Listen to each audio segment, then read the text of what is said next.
अभी है बड़ी, मंगलयान मंगल के धरातल पर तो नहीं उतरा, लेकिन तय कार्यक्रम के मुताबिक वो मंगल की कक्षा में घूम रहा है। आइए आपको बताते हैं कि अब आगे क्या होने वाला है। मंगलयान ने रचा इतिहास। मंगल ग्रह की कक्षा में दाखिल हुआ मंगलयान। पहली कोशिश में मंगल फतेह करने वाला पहला देश बना भारत। चीन और जापान से आगे निकला भारत। मंगल फतेह करने वाले अमेरिका, यूरोप, रूस के एलीट क्लब में शामिल हुआ भारत। मंगल की कक्षा में अपना उपग्रह भेजने वाली दुनिया की चौथी एजेंसी बना इसरो। मिशन मार्स के 51 अभियानों में से सिर्फ 21 ही कामयाब रहे हैं। इससे पहले 2011 में चीन का मार्स मिशन भी नाकाम रहा था। जिस वक्त मंगलयान ने मंगलयान की कक्षा में प्रवेश किया, उस वक्त इतिहास को बनते अपनी आंखों से देखने के लिए खुद प्रधानमंत्री नरेंद्र मोदी इसरो के telemetry, tracking and command network के अंतरिक्ष नियंत्रण केंद्र में मौजूद थे। मंगलयान मंगल की कक्षा में चक्कर लगा रहा है। यान को मंगल का एक चक्कर लगाने में 72 घंटे का वक्त लगेगा। इस वक्त यान मंगल से महज 423 किलोमीटर दूर है, जबकि धरती से इसकी दूरी 21.5 करोड़ किलोमीटर है। इस कक्षा में यान अगले 6 महीने तक रहेगा।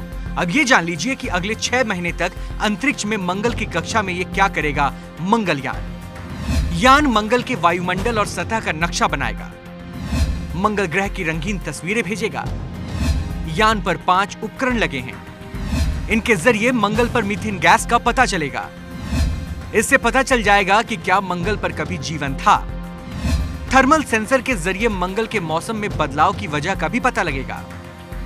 मिशन मार्स की कामयाबी के बाद अब इसरो की नजर चांद पर है। चांद पर रोबोट उतारने के मकसद से चंद्रयान 2 के लैंडर और रोवर का ट्रायल शुरू हो गया है। चंद्रयान 2 चांद का चक्कर लगाएगा और चांद पर रोवर उतारेगा, जो चांद की सतह पर उतरकर आंकड़े इकट्ठे करेगा। मंगलयान की कामयाबी से हमारे वैज्ञानिकों का भरोसा बढ़ा है।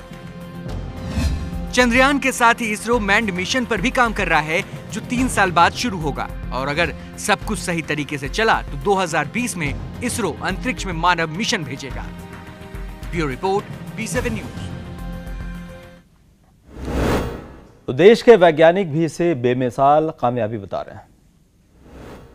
इंडिया के लिए अगर ये मिशन सक्सेसफुल हो जाता है तो पहले ही अटेम्प्ट में कामयाबी हासिल करने वाले ये सबसे पहला देश होंगे हम, और दुनिया की चंद देशों की कड़ी में हम जाके खड़े हो जाएंगे। हमारे भारत के लिए एक बहुत ही महत्वपूर्ण मुकाम है कि हमने जो सबसे पहले अपने खुद के सैटेलाइट लॉन्च करने शुरू किए, अपनी पूरी रॉकेट टेक्नोलॉजी डेवलप की, अपना PSLV जिसके लिए हम सारे अपने वेदर सैटेलाइट और जो सर्वे सैटेलाइट लॉन्च करते हैं। GSLV में भी सक्सेस मिली है। अभी और थोड़ा उसमें काम करना बाकी है कि कम्युनिकेशन सैटेलाइट लॉन्च कर सकते हैं।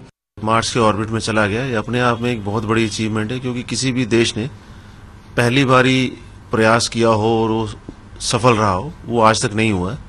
तो उस मामले में हम लोग जो है वो पहला देश बन गया है जिसने ये पहले ही प्रयास में किया है। और उसके अलावा एशिया में हम सबसे पहली कंट्री हैं या देश हैं जिन्होंने इसको सफलतापूर्वक किया है। चाइना और जापान ने ट्राई किया था लेकिन वो नहीं कर पाए। तो हमारे लिए टेक्नोलॉजिकल एक अपने आप में एक अचीवमेंट है।